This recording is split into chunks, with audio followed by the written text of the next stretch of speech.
Sasso insecticide spray and coil.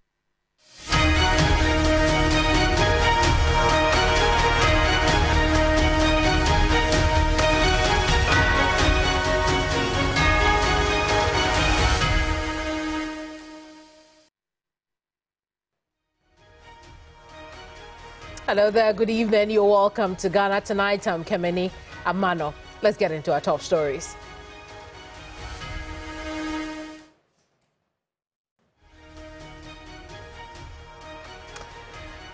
More controversy for the NPP's Thank You tour. We'll tell you exactly what's going on, whether or not the tour has been called off temporarily. Also, a judge in Accra revokes the bail conditions of Kwabena Edubuahin, the former Signals Bureau boss, and he's to spend the next 7 working days in Iyoko's custody.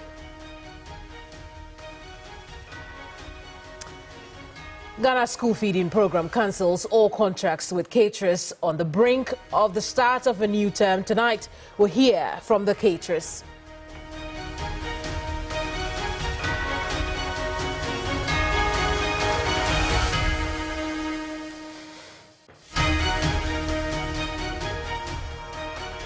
Well, those are the big stories tonight. I'm glad you could make it here on Ghana Tonight. If you're watching us, then you are live on TV3, perhaps also on Facebook.com at TV3 Ghana, on X.com at TV3 Ghana also, and on YouTube. If you'd like to comment or share your thoughts on the stories tonight, use the hashtag Ghana Tonight. We're also live on 392.7 FM.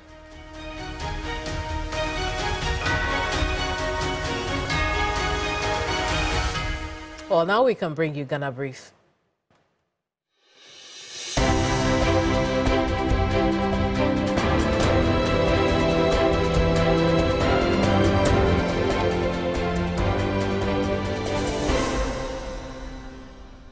A founding member of the NPP is this evening weighing in on the discourse surrounding the Chief Justice's removal.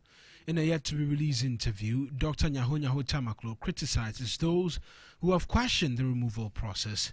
He tells host of Hot Issues Kemeni Amano the now suspended Chief Justice Gertrude Torkornoo must leave by herself. We have a constitution, and the constitution have certain things there which we have to follow, procedures. Then what is the noise people are making about? Lawyers trying to attack. With all this chain of complaints against her, what I would have done to save the country and my name and my family is to take a pen and resign. That's all. Why is she still there?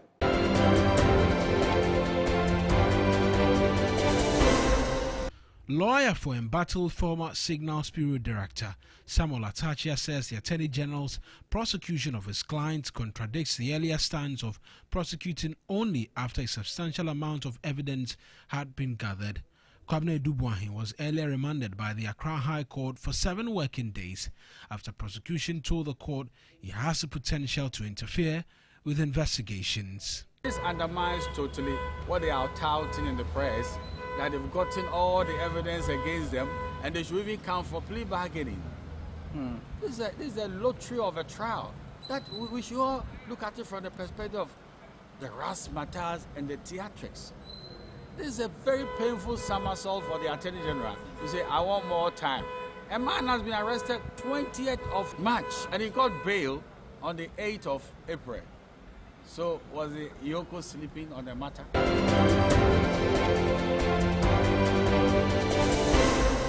The ongoing strike by members of the Teachers and Educational Workers Union, TEU-GEJ, at the Kwame Nkrumah University of Science and Technology is expected to be suspended on Monday. The decision follows assurances from the Ghana Tertiary Education Commission, GTEC, that the union's concerns will be addressed within 2 weeks. I received a letter from the Director General, which was addressed to Vice Chancellors and Registrars and both unions chairmen, that is TEU Ghana and TEU TUC, to make sure that we submit our list, or the universities, public universities submit the list of these 2 unions. At the end of the day, the majority is what is supposed to be represented.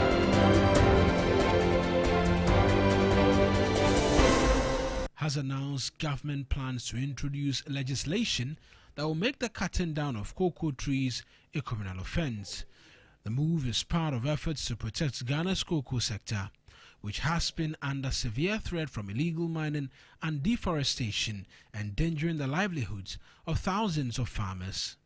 Indiscriminately just fell cocoa trees, and then under the pretext of mining, whether it's prospective or it's actual mining, we're just destroying cocoa trees. So cocoa must be protected, and that is what one of the assurances the president gave the executives of the farmers when he met them at the Jubilee House. So we need to sit with the Attorney General's Department to be able to craft the necessary amendments and then get Parliament to approve this.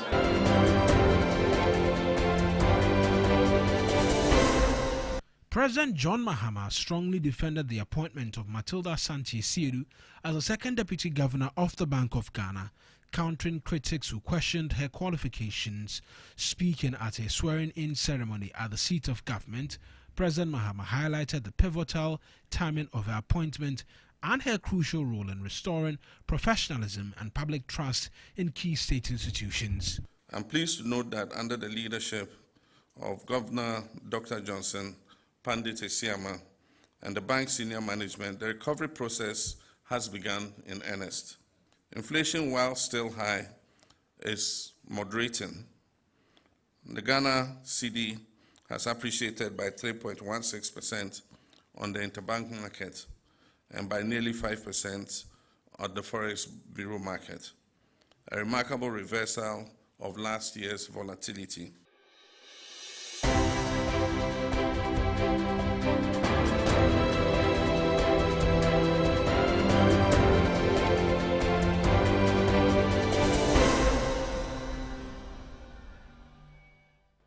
Ghana Brief there for you. We can now get into the crux of our broadcast tonight. Thank you, Tar. On break or not? Now that remains unclear, but tonight we clarify the noise.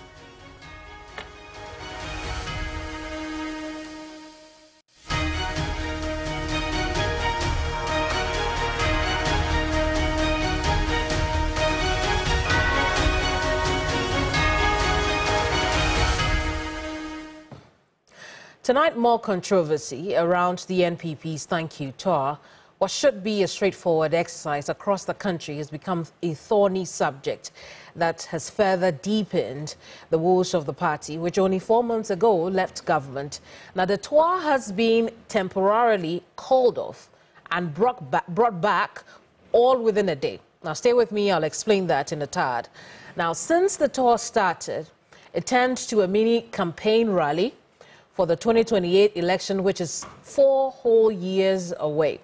Now, 3 whole years away. Now, the power and influence contest between Dr. Mahamudu Bawumia and Kennedy Ohenegye-Aponah led to the stabbing of a supporter of the latter. After the incident, he withdrew from the tour. Let's take a listen to Kennedy Ohenegye-Aponah why there is a need for him to withdraw from the tour.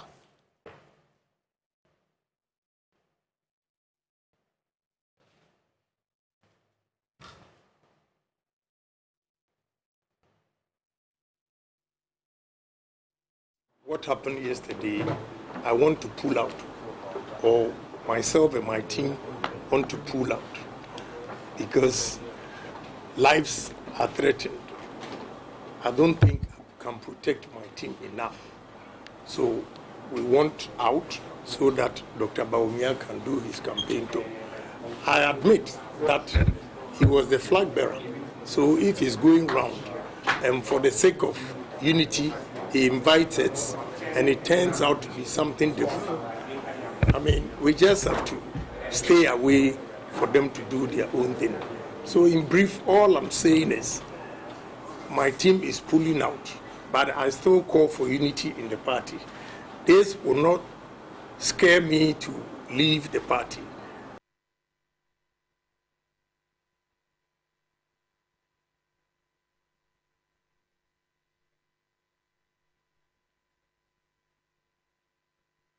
Now, that was Kennedy Ohene-Agyapong then when he decided or took the decision to withdraw from the race, from the thank you tour. Now, we also know that the incident sparked more concern about the timing, funding and significance of the tour at this time for a party in crisis. Yet it continued. Now, weighing in on the discuss is founding member Dr. Nyaho Tamaklo, who minces no words. Take a look at excerpts of this yet-to-be-released episode of Hot Issues. And you think it's because of the factionalism in the party? It's not a question of factionalism. It's a question of leadership. Leadership. Leadership. I keep on saying all the time. Leadership. And I personally have really been shocked by the leadership of Akufo-Addo. Because I had a lot of faith in him. If we had to discuss that, to take a long time. I'm not interested. He came in and he never listened to anybody. You follow me? But we have people like Kwame Pianim. If he comes from the economy, you have nothing to worry about. But brought in your own cousins and it became a family affair. You think that's where the problem started from? That is where the problem started. But he's no longer the president, he's no longer leader of the party. Why do you think the party is still struggling to find his feet? He's still pulling strings behind. We know that party very well. You follow me? Yeah. And recently, I condemned that so-called thank you march. The thank you tour. It wasn't necessary. And I even talk about if that would rather create problems in the party. Why? And it started. Look at the stabbing in Kumasi, which led to the, to Kennedy Agyapong just leaving the group. I spoke about it 2 days before. You follow me? So I get surprised when at times you even advise them from afar and they won't listen. But the boys there now, their interest is not the development of this country. Their interest is to come and steal, make money. Look at that young Eduboahene. Look at the sort of charges brought on him. Yes, Bureau. I can't believe it.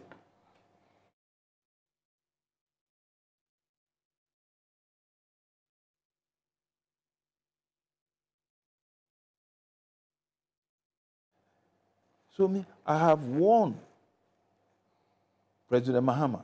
I said it on air yesterday. If they fail to prosecute these people who have stolen money,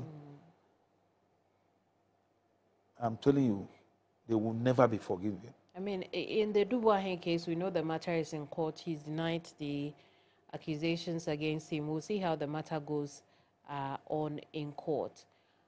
But, you know, I go back to the issue that if it's a matter of leadership for the NPP, Nana Danko Akufo-Addo is no longer the president of this country or the leader of the party. That will fall on the doorsteps of Dr. Mahamudu Bawumia, wouldn't it? Look, in my book, I say the mess in which we find ourselves in, we need a kind of leadership that can make decisive decisions without any undue interference. And I doubt Bawumia has that temerity as a leader. Now, that viewpoint on the tour reverberates with other leading members like Dr. Arthur Kennedy, who you had here last night.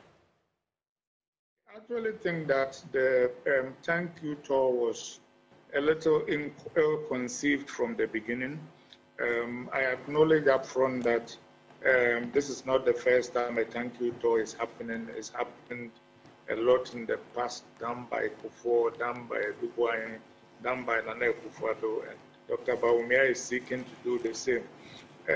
I think, though, that this one, for some reason, has been characterized by undue rancor, and it's been, as some of you have reported already, been characterized by exchange of fisticuffs and finally a stabbing. It doesn't seem as if it is doing our reputation any good. And I'm not saying here that it is necessary the fault of Dr. Bawumia, but sometimes one cannot control circumstances, and it might be a good idea to pause from it. Dr. Arthur Kennedy there. Now, remember how I said I will explain what the latest controversy is. So let's run it back to the beginning of tonight. While National Organizer Henry Nana Boakye tells us the TOR is on hold, for other engagements, Tano North MP Gideon Boako says that couldn't be farther from the truth. Firstly, let's listen to Nana B in that interview with Accra-based radio station. On social media everywhere, they have destroyed the process, and they were just displaying the petition and the responses from the CJ on social media everywhere. So clearly, you could see that there's a predetermined mind. This is a well-calculated attempt, mischievously put together, likely to achieve a particular intent. And that is why we must fight it. Now, you've made it We are currently, for the party, we are currently embarking on. In fact, the party is even planning on suspending the TOR so that all of us can be part of this. All of us, and it's important. This is a party event. This is political parties coming together, coalition. We are fighting for Ghanaians. So the party intends to even put on hold the TOR so that all of us will come together to be part of this coalition of political parties demonstration. It was refreshing to hear from the minority in parliament also issuing a statement saying that they associate themselves to the coalition of political parties and demonstration, and they are going to be there. I've heard the leader, minority leader, also attaching some seriousness to the demonstration. So I can confirm to you that the party intends to put on hold the thank you TOR so that all of us can embark on this demonstration. Afterwards, we'll go back to the field for the thank you TOR. So you heard him clearly there, that there's an intention to put on hold this thank you TOR. But this is what we saw on Facebook hours after. Let's take a look at how Dr. Gideon Boako, who once worked in the office of the former Vice President, Dr. Mahamudu Bawumia, asking us to disregard such fake news. So thank you TOR is not breaking. We continue as program. So more confusion, two different issues we're hearing from two different sides, different in court, of the party, the NPP. So which one must the people take seriously? I want to bring in now Professor Samuel Edudjemfi, a political historian from the Political Science Department at the Kwame Nkrumah University of Science and Technology. Prof. Good evening to you, and thank you so much for your time here. But here we are again. There's another dip in this thank you TOR bus, so to speak. What do you make of the latest? Thanks very much, my sister, for having me. Fundamentally, I think the leaders of the party actually withdraw from the entire process.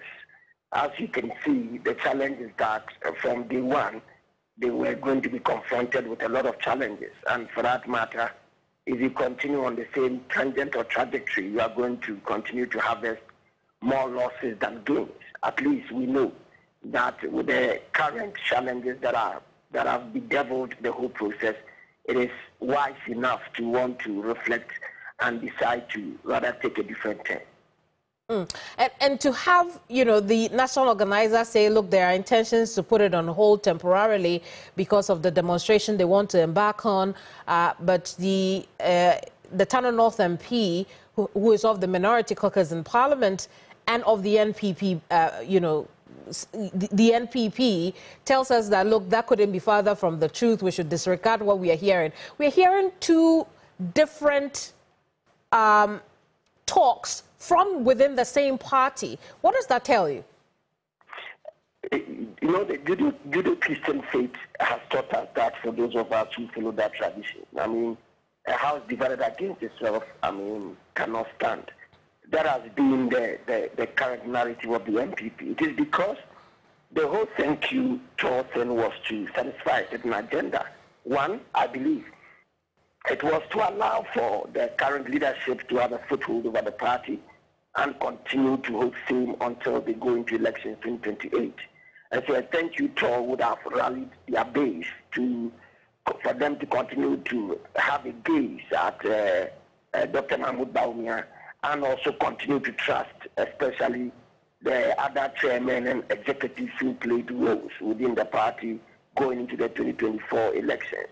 Fundamentally, as we see today, the story is that the people are not too excited, especially the Electoral College of the MPP. And so they would want to touch base with them to ensure that there's some revitalization and to encourage them to want to further whip up their sentiment and desire to follow the MPP as a party and even throw their weight behind them. Today, the division continues to surface. Why do I say that? Because there are other actors therein, as you can see. Kennedy, Japan, the other gentleman who just recently also the former education minister. So you have seen different groups also coming up with their own different expectations and what they want to do in the foreseeable future. Kennedy Japan himself saying that he would want to contest, he showed interest in being a flag bearer of the MPP. So clearly we see some politics going on. The MPP, I understand, needs a certain centrist approach where individuals who do not have strong partisan position within their own party, but are rather looking at the party through the lens of Ghana. How can we make the party more formidable so that it can, through the Electoral College, give a viable candidate that may serve as an alternative in 2028? That is not what they are doing now. What they are doing now is to just consolidate their position, especially for those who have held the helm of affairs over time.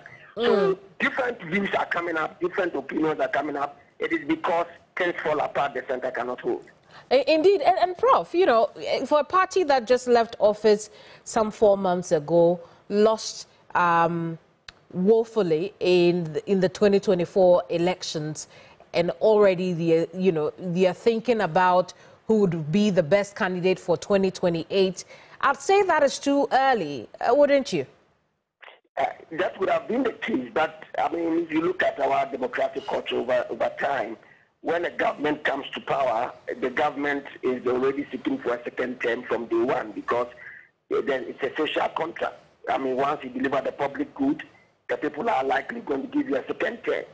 And then when you also deliver the public good, then you assume that there will be continuity, even though we have not successfully have a test on that to see how a government continues after the 8th year of a particular party. But what you see now is just our way of doing things, how we have handled our democracy over time. We are interested in elections. We are interested in strategies to win elections, and not necessarily, delivering the public good per se, so that you have maybe populist agenda, you have kind of drive to get ideas and projects that are more popular and may resonate with the people, like free SHS and all. So fundamentally, there's always a catchphrase and agenda to make sure that the people are going to vote come the next election. And internally, when you want to also have your foothold or capture the party for yourself or to entrench your political interest, at least for the foreseeable future, you would also want to buy the votes of the people. You would want to touch base with the Electoral College through machinations and strategies, however it may be, to make sure you have control over the party. So fundamentally, it's an old cliche, it's an old challenge that is playing today. Right. I mean, but if that be the case, I've spoken with a founding member of the party, Dr. Nyaho Tabaklo, who says that, look, Bawumia is not the man for 2028. Do you agree with that assertion? I think there's a challenge, if I may. If you look at, kind of the recent history of the MPP, from 2014, 2015, 2016, when I referred to the former president as a democratic dictator, Paul Awintani Afoko was removed from the party, Kwame J. these two gentlemen who had been duly voted by the internal organic democratic culture of the MPP, when constituted leadership, through divide and rule, Mr. Akufo-Addo was not conciliatory, was able to push these two gentlemen out of the party. The idea was for him to consolidate his hold over the party and to do what he wanted to do with the party. Around this time, a certain Dr. Mahmoud Bawumia, who was touted as economic wizard, or if you like, an economic wizard, was brought on board as a running mate. For 2 times they lost elections the 3rd time, but still President Akufo-Addo was not conciliatory enough to hold them together. They went into election the 3rd time, they won 2 terms, and after their 2 terms, he was giving the nod as, the flag bearer. They went to the polls, lost miserably. The narrative is quite clear. If you look at the internal democratic culture of the NPP, it is essential for all and sundry other persons within the party who also have interest to want to lead the party and also potential to become president to have the ability to do so openly without fear or favor. In fact, if you look at the middle class today, and for want of a right word, the intelligentsia today, among other things, the expectations they had, right, the 8-year governance of the NPP, it's what culminated into the kind of loss that Dr. Mahmoud Bawumia had. That the Electoral College still believes that he has that kind of capacity or the kind of tenacity to be able to win elections in 2028.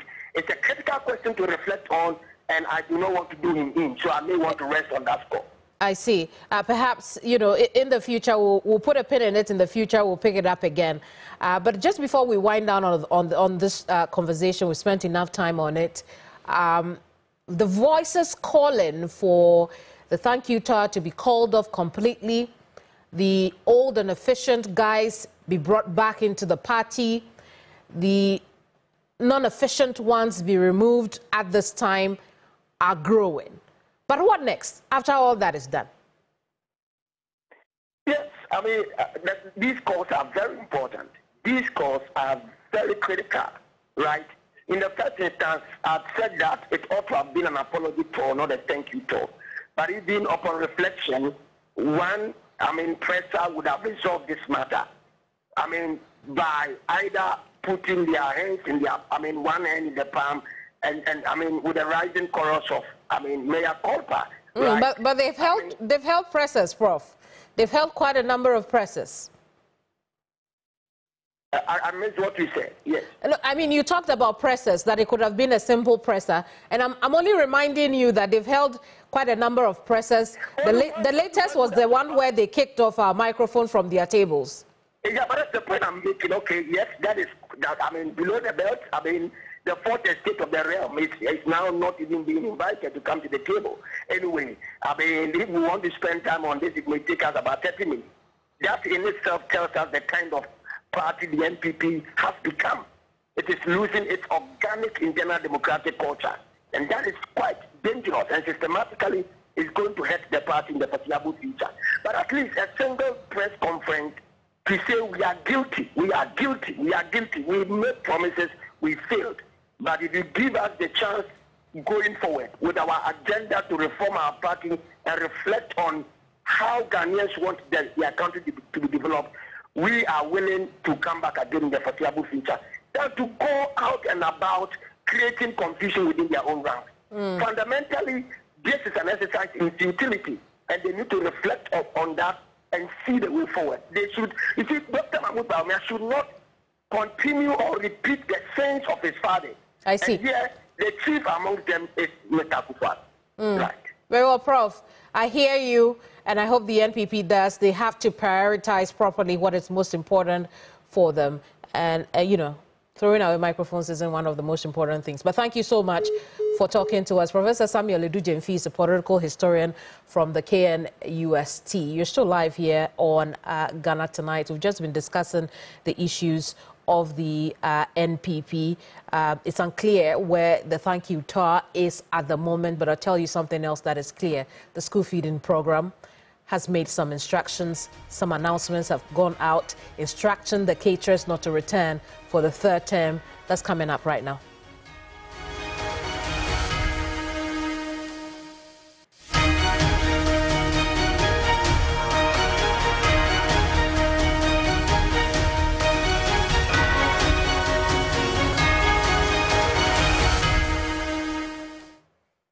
Now, as of tonight, government's contract with school feeding caterers has been annulled. The Ghana School Feeding Program Secretariat, in the last few hours of the day, announced immediate termination of the contract, effectively instructing these caterers not to return for the third term, which begins next week. The Secretariat says the decision is part of a broader restructuring exercise and promises to announce new modalities for recruiting fresh caterers in the coming days.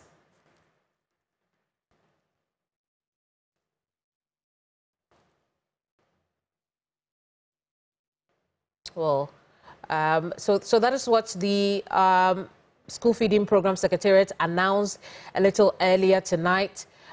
We made arrangements with Silba, who speaks for the Secretariat, and unfortunately we are unable to reach Silba at this time. So that is the case. Now, for some of the schools at the basic level, they will be going to school next Tuesday. Now, if the contracts have been cancelled, the only natural question is where that leaves us. And Silver Alpha will give us those answers in a tad. But I just want to take you through again what they have been telling the Ghanaian people regarding the suspension of the program. They say, please be informed that contracts of all caterers of the school feeding program nationwide have been terminated with immediate effect. Accordingly, no existing caterer on the program should cook for the third term of the 2024-2025 academic year. The statement also goes on to say that outstanding payments for the second term of the 2024-2025 academic year, the one that just expired, will be paid in due course. Then they explain that it is for restructuring purposes. Now, I'm going to give you, what I want to show you now is how many of our young children rely on the school feeding program. Our young children in public schools who rely on the school feeding program. Let's put that into perspective so that you can understand, if no further instructions come by Monday, by Sunday, the fate of these children who have relied on the school feeding program for a while now. Now, we've also been picking the thoughts of the caterers, and soon they will join us and share the, say for themselves how this impacts them. But remember, I told you that from the statement, the Secretariat is already assuring that some restructuring is going on. But it will be important for Silver Alpha to join us and then explain how the 3.8 million beneficiaries, pupils who benefit from the school feeding program, will be catered to in the coming days when school reopens. Now, that needs to be clear. Now, the total public schools covered under the program, 10,832, nearly 11,000 schools are covered under this program. And this is data from 2024. Now, the number of caterers who have been disengaged now, 34,350. All of them out of jobs at this moment. Now, based on the statement, it would appear that there will be opportunity for them to reapply for these contracts. But again, we're going to need Silva to come on here and answer some of the questions that we have to clarify the situation. But I do want to talk about some of the challenges that have been identified. The contracts allegedly awarded to party loyalists and women organizers without due process. Now, that's something that we have heard over and over again. Would want to hear more from the Secretariat as to how this challenge will be dealt with. There's also the issue of misallocation and mismanagement of funds as of 2023. And what we are reading to you, or what we are sharing to you at this time, is coming from the 2023 Auditor General's report. Now, this is not TV3 expanding a rumor. This is the Auditor General's report of 2023 telling us that it would appear that the contract is given to party loyalists and women organizers without due process. Now, I want to cast your mind back. You have to remember that when issues of non-payment of arrears had popped up, one of the questions we had put to the caterers was whether or not, because they were members of the NPP at the time, they couldn't call out the government for not paying them what was due, and how they were catering to the needs of the students. So this, what you see on your screen at the moment, seems to tarry. It seems to confirm, so to speak, what a lot of people have always suspected, that some of these caterers toe party lines. And so the Auditor General's report of 2023 says the contracts allegedly awarded to party loyalists and women organizers with due process. But it also bears the question as to whether or not the suspension is because the new government would also want to give it to party loyalists and women organizers of their own party. But let's go back to that graphic, because I want to show you that, that report also tells us that there's some mismanagement and misallocation of funds of 2023. So Silba again will have to tell us whether or not the suspension will look into some of these issues. 5.3 million Ghana cedis were either misallocated or mismanaged in 2023. 5.3 million cedis. The last one I'll touch on will be the funding disproportionately favoring urban schools, resulting in rural pupils receiving lower quality and insufficient meals. Well, while we work to get Silba and the caterers over the telephone, as we had agreed to do with them, let's have a conversation with Dr. Peter Anti. Doc, you had the long prologue leading to our conversation. Here we are again. A new government comes in. The Secretariat now says, look, we have to cut off, annul, halt the contracts so that we can restructure, and then you can come back in. You can reapply after we have done that. What are your thoughts about this? Thank you very much, and good evening to your viewers. Ideally, when a new administration takes over a program, they would want to pause a little, take stock, and re-strategize so that they'll be able to improve upon the delivery of that particular program that they are supposed to be working with. So, under normal circumstances, this would have not been an issue, just that you would have to look at the period that they are asking this to happen, and then also you have to also look at the previous modus operandi of that particular program, and that will make you a little bit worried.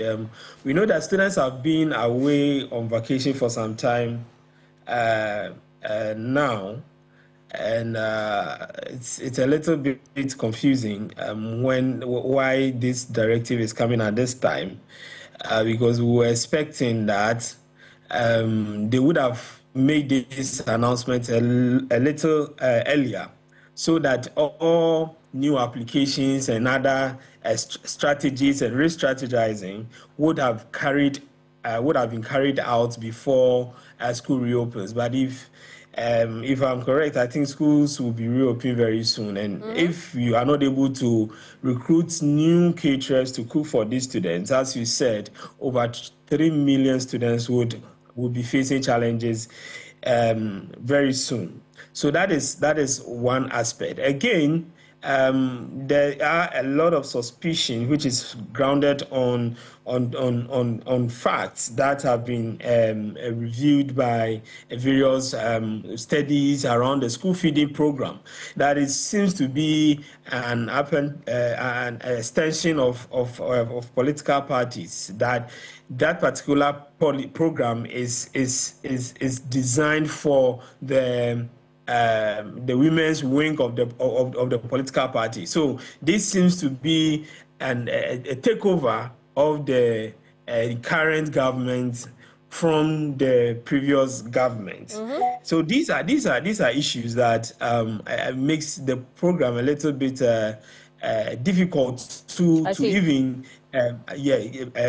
achieve its objectives. And I think that the new managers of the policy should try as much as possible to move away from how this program has been managed over the years, so that we'll be able to deliver.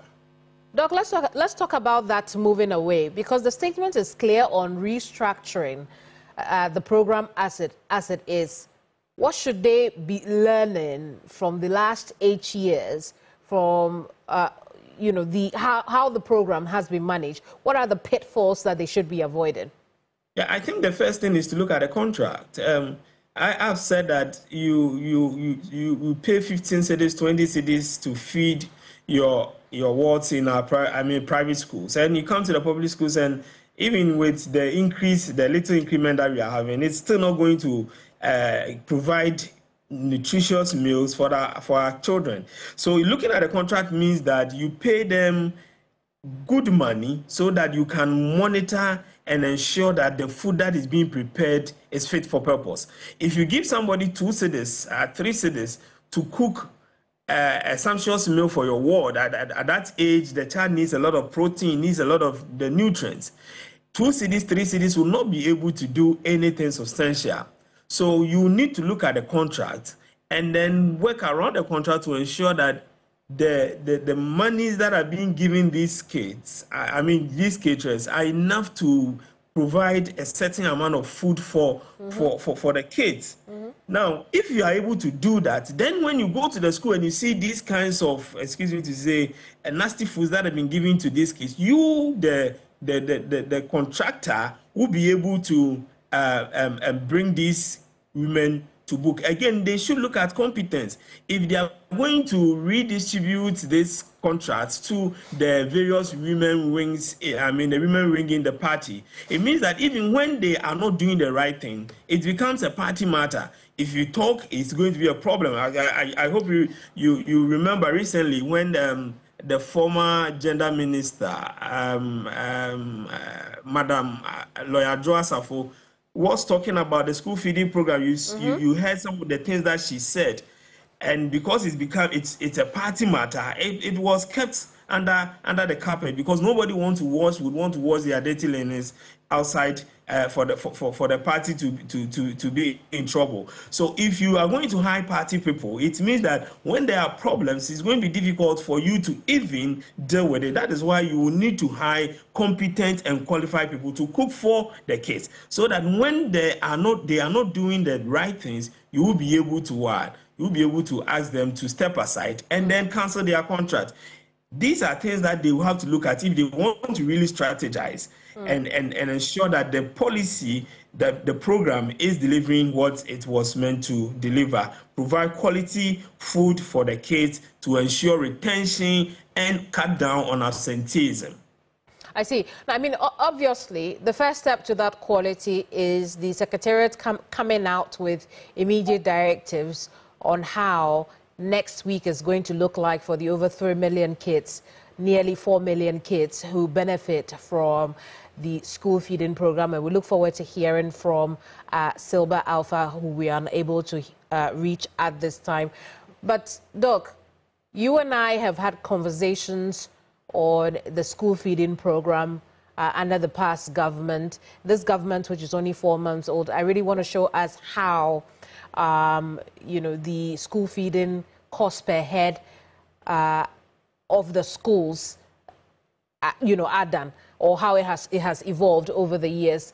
In 2022, we had 1 cedi. We've seen it go up gradually. The 4-month-old government has moved it from 1.5, 1 cedi 50 pesos to 2 cedis. And so that's how it's grown over the last 3 years or so. But this 2 cedis, we have said, it's not enough. The caterers themselves say, look, because we are buying the things in bulk, we are able to manage, we can manage with certain increments. But you remember also that in the last administration, there was an app to check the quality of food. Is there anything else you have heard of it since? There was a promise of an app, indeed. Yes, I think that the idea was to digitalize the school feeding program and ensure that most of their activities go online. I think maybe that is one of the things that these current managers of the school feeding program would have to look at in terms of even payment of the caterers, in terms of monitoring and ensuring that they are providing the quantity of food that needs to be provided. I think they will have to also work on that. Maybe that would be one of the reasons why they say they are re-strategizing. My only problem with that is that you had almost like 3 to 4 weeks to do this, and you are canceling the contract almost 1 week to reopening. And poor timing. Hello? Yeah, poor timing. Yes, so you are going to re-engage new caterers within this short period.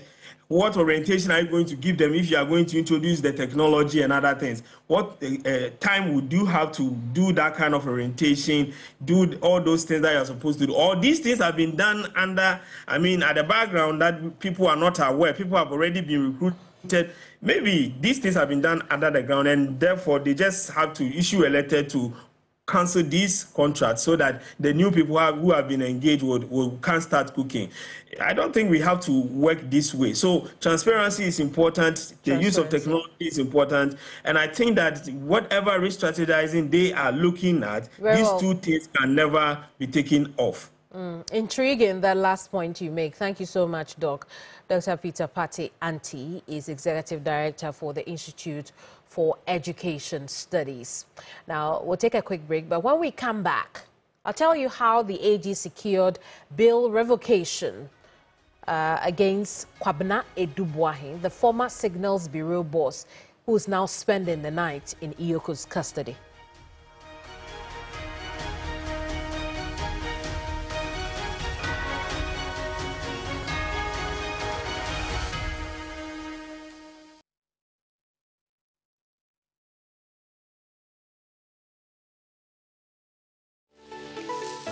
Why are more and more professionals choosing Flamingo paint? As an interior decorator, I aim for that beautiful, elegant look. Flamingo paint has great hiding ability to cover and transform old walls easily with just one coat. Impressive. For me, as a professional painter, I love Flamingo paint because with just small paints, I paint huge area, meaning more profit for me. Great value for money. As an architect, Flamingo paint, with its well-researched and solid composition, guarantees durability for all my buildings. Flamingo paint, superior hiding, superior coverage, superior durability. Flamingo paint, simply superior. Mommy.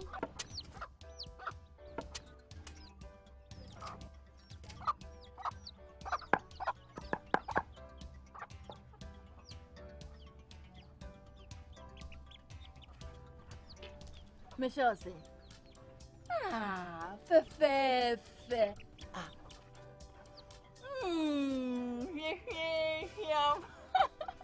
Different era, better result. Time has changed and time has brought Kel Charcoal Toothpaste.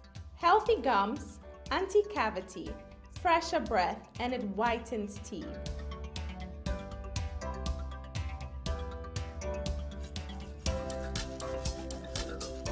Kel Chocolate Toothpaste. Sankofa. Yenchi. Kel Chocolate Toothpaste. Happy smile.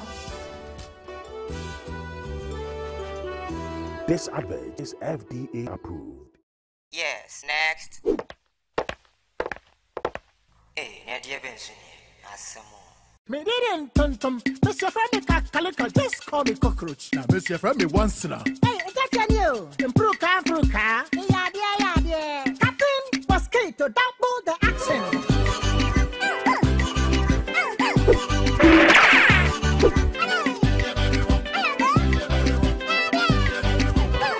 Me did this sasso spray. Mr. Friend is sasso quell. Yeah, go to my sasso.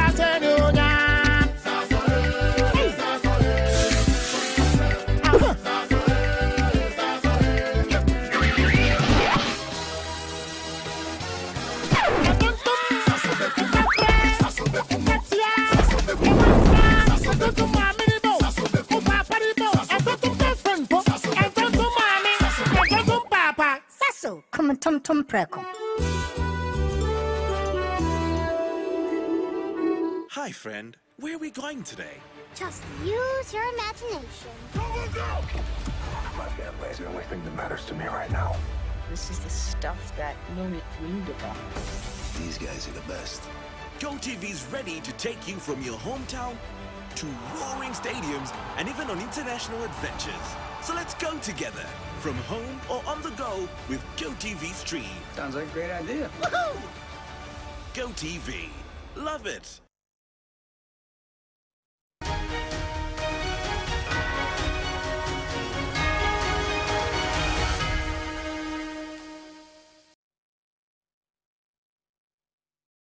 Welcome back. It's still Ghana Tonight live on TV3, on Facebook, x.com, 3news.com, and 392.7 FM. I'm Kemeni Amano.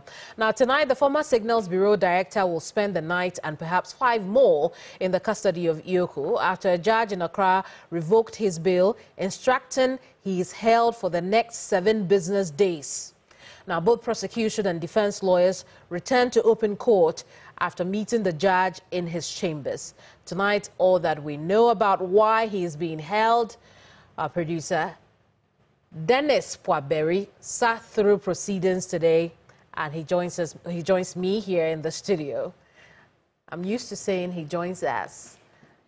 Yeah, he joins us. How are you? I'm in the whole production team. Yeah, we're doing this together. I'm fine. How are you too? It's good to see you. I'm doing okay. Always a pleasure being here. Indeed. But let's talk about court today. When they returned to open court, what happened?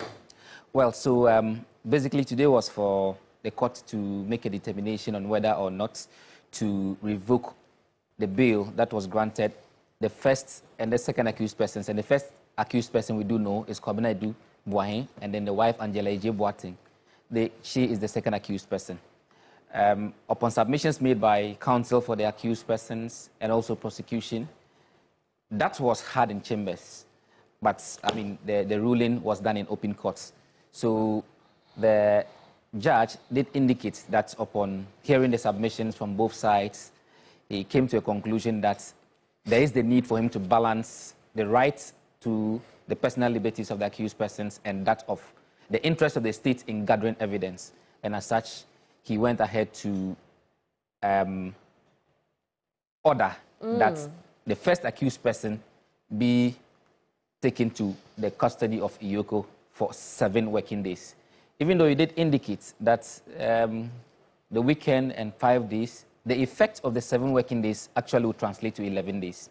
And that's because working days, it means time begins to run for him on Monday, even though he will be in custody tonight. So from Monday to Friday will be 5 days. The weekends will not be counted.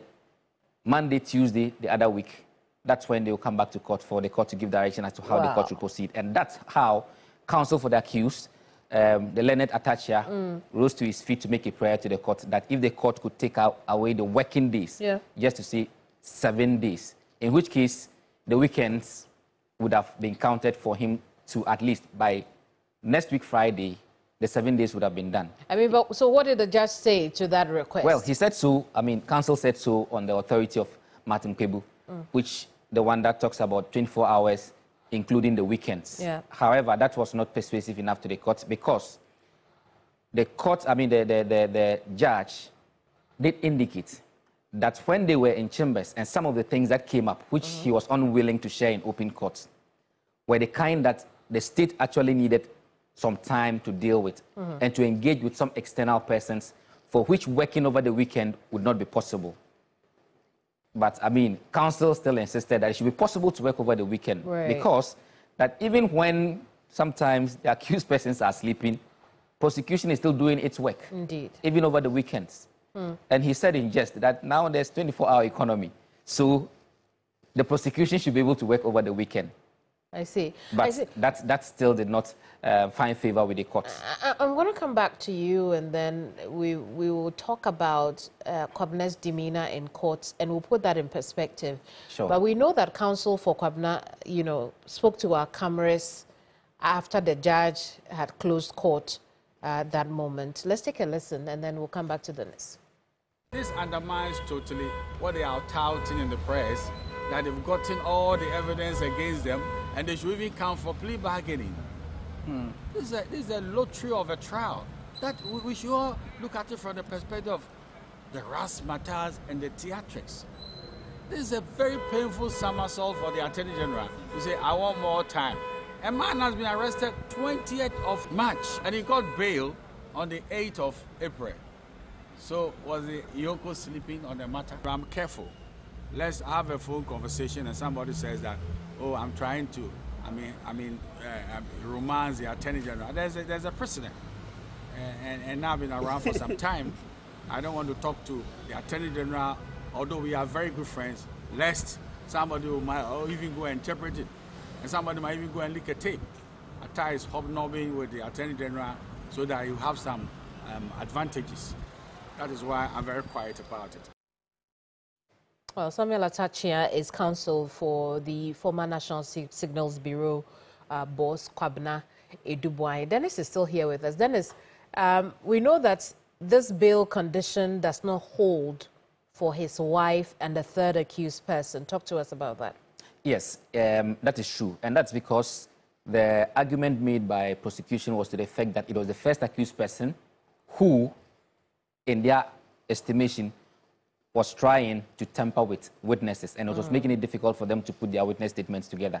And that's how come his bail was revoked. However, the court ordered that in respect of the second and third accused persons, they continue to be on the existing bail conditions. So there was nothing really much about those two, but in respect of the first one, that's where the issue was, because it was a view of the prosecution that should they allow him to go home and go about his normal activities, chances are that he would interfere with investigation and interfere with witnesses. And of course, the fourth accused person is the company. The company, yes. The fourth accused is the company. The company, yes. But let's talk about the demeanor, right? Because we know that in the last hearing, when he and his counsel were exiting the court, he was very confident when he briefly spoke to our cameras and said he's innocent and he will come out of this unscathed. Talk to us about today. What was his demeanor in court? Well, pretty much calm and collected. I mean, when he was in court, he was seated, his wife by him. The third accused person, she was also in court with a little daughter. They generally were very calm, waiting anxiously to hear what the court was going to say, because they were not too sure, because they were not privy to whatever discussion had gone on in chambers. All they were sitting and waiting anxiously for the court to come and give its orders as to what was going to happen. But when the court eventually ruled that the first accused person be taken into custody for 7 days, I mean, you could see that they were not particularly happy, but they were able to compose themselves very well. And I mean, generally they were very calm. Calmer than perhaps the last time we saw him. But Dennis, where does this go from here? Well, so they are back to court on the 13th, and even with that, counsel for the accused persons wanted the court to make a specific order because he's supposed to be released on the 13th. But counsel wanted to know at what time, because his estimation was that somebody can be up to some mischief and decide to say that 13th actually ends 12 midnight. So he wanted the court to make a specific order as to time.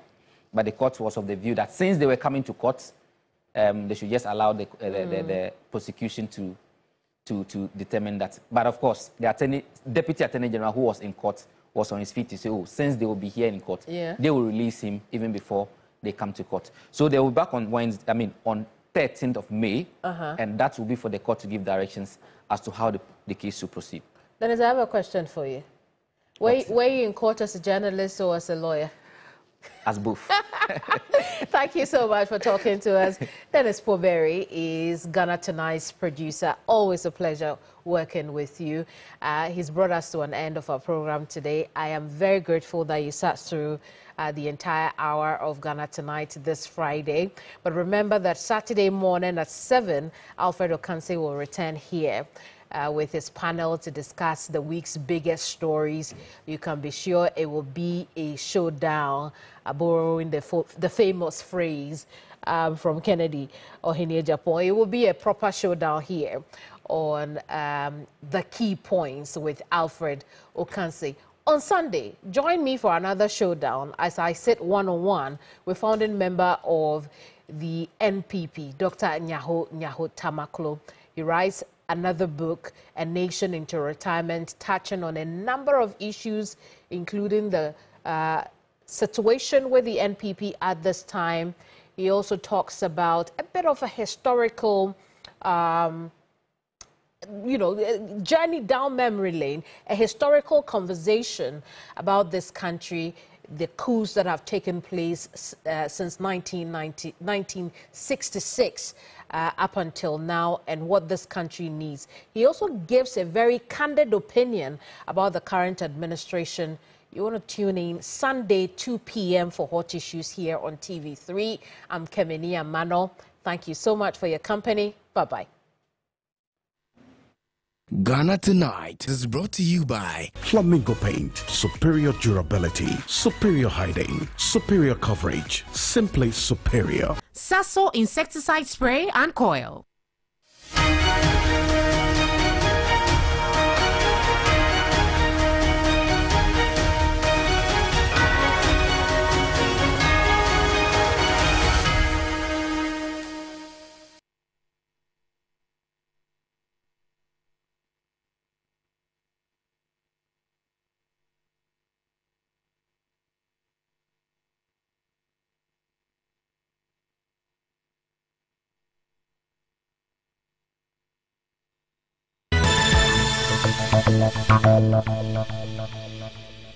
This program is rated PG.